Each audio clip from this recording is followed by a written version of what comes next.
ऐतिहासिक व्यक्तित्व एवं ऐतिहासिक स्थल। ऐतिहासिक व्यक्तित्व। पेरियार ईवी रामास्वामी चर्चा में क्यों?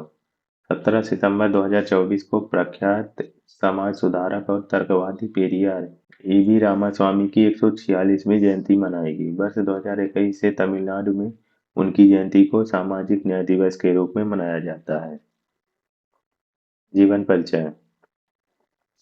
पेरियार ईवी रामास्वामी का जन्म 1879 ईस्वी में तमिलनाडु के ईरोड में हुआ था। उन्हें द्रविड़ आंदोलन के जनक के रूप में जाना जाता है। पेरियार एक मध्य वर्गीय परिवार में पले बड़े थे। अपने प्रारंभिक जीवन में वे सन्यासी थे और उन्होंने संस्कृत शास्त्रों का गंभीरता से अध्ययन किया था। बाद में वे कांग्रेस के सदस्य बने, परंतु जब उन्होंने राष्ट्रवादियों द्वारा आयोजित की गई एक दावत में देखा कि वहां बैठने के लिए जातियों के हिसाब से अलग अलग इंतजाम किया हुआ है तो उन्होंने हताश होकर पार्टी छोड़ दी।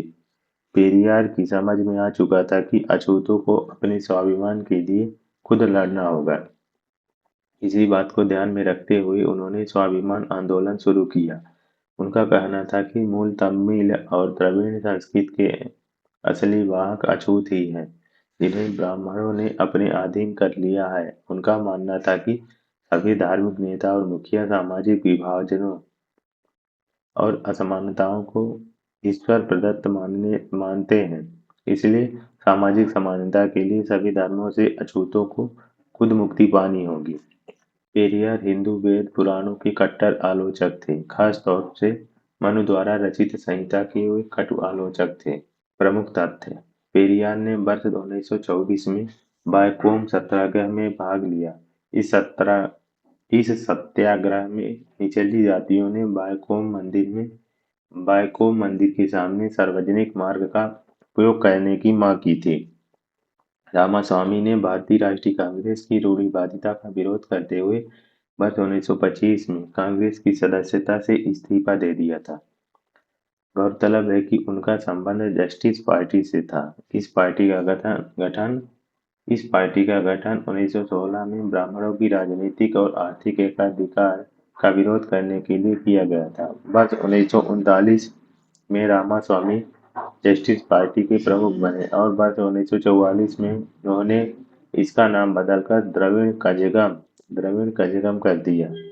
वर्ष 1925 में उन्होंने आत्मसम्मान आंदोलन की शुरुआत की। इस आंदोलन का उद्देश्य लोगों को गुलामी और तर्कहीनता से मुक्त करना था।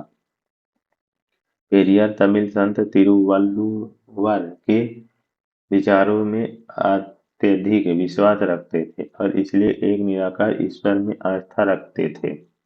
24 दिसंबर 1973 में 94 वर्ष की आयु में उनका निधन हो गया। वर्तमान प्रासंगिकता।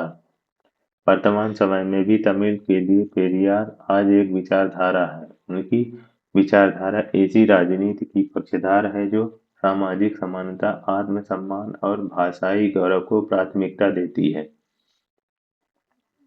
एक समाज सुधारक के रूप में उन्होंने सामाजिक, सांस्कृतिक और लैंगिक असमानताओं पर ध्यान केंद्रित किया तथा उनके सुधार एजेंडे में आस्था, लिंग और परस्परा के मामलों पर सवाल उठाया गया। उन्होंने लोगों से अपने नाम में जाति प्रत्यय जोड़ने से मना किया और जाति का उल्लेख न करने की अपील की।